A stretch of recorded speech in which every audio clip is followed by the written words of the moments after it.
káyé gbọ́ ní ìròyìn. ìròyìn káyé gbọ́, ìròyìn káyé gbọ́, ìròyìn káyé gbọ́, ìròyìn káyé gbọ́, ẹ jẹ́ a jọ gbọ́.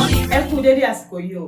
Ìròyìn káyé gbọ́ láti kàn ní Jígí Alára kẹrìnlélógún Abímbọ́lá Olúwatósìn Ọ̀dẹ́mọ̀ lóníròyìn. Ẹgbẹ́ APC Dọ̀tí ń fi ìgbáradì wọn hàn láti kí àwọn alátìlẹyìn Tẹ̀lẹ́ọlá Michael Oyègòkè TMO káàbọ̀ ní ọ̀nà àrà. Olórí ẹgbẹ́ APC yẹn All Progressives Congress ní ìjọba ìbílẹ̀ Odòọ̀tìn ní ìpínlẹ̀ Ọ̀ṣun ti fi ìgbáradì wọn hàn láti kí Tẹ̀lẹ́ọlá Michael Oyègòkè káàbọ̀ tí àwọn èèyàn mọ̀ sí TMO àti àwọn alátìlẹyìn rẹ̀ sí ẹgbẹ́ náà. Nínú àtẹ̀jáde kan tí alága àti akọ̀wé àwọn ìgbìmọ̀ elétò Alhaji Jimoh Àṣà àti ọmọọba Adéníran Kìlọ̀mọdémọ̀ Ìbítóyè tí wọ́n fọwọ́ sí, wọ́n sọ wípé ìlànà ìbáfimú láti di ọmọ ẹgbẹ́ èyí tí ọ̀gbẹ́ni Oyègòkè yóò fi ẹnu ara rẹ̀ sọ yóò wáyé ní ọjọ́rú ọjọ́ 18 oṣù kejìlá ọdún 2024 ní gbàgede ọjà pópó Ìníṣà agbègbè ìjọba ìbílẹ̀ Odòọ̀tìn ní aago 9 òwúrọ̀. Ìgbìmọ̀ elétò náà ṣàlàyé pé ayẹyẹ náà yóò tún jẹ́ ìpapọ̀ àkànṣe fún gbogbo àwọn ọmọ ẹgbẹ́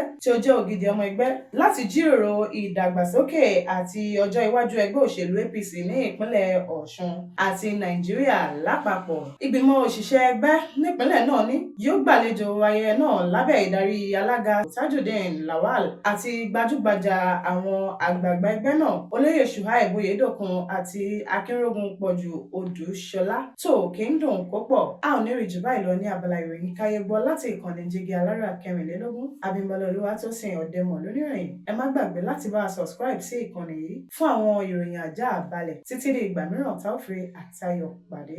Ire o.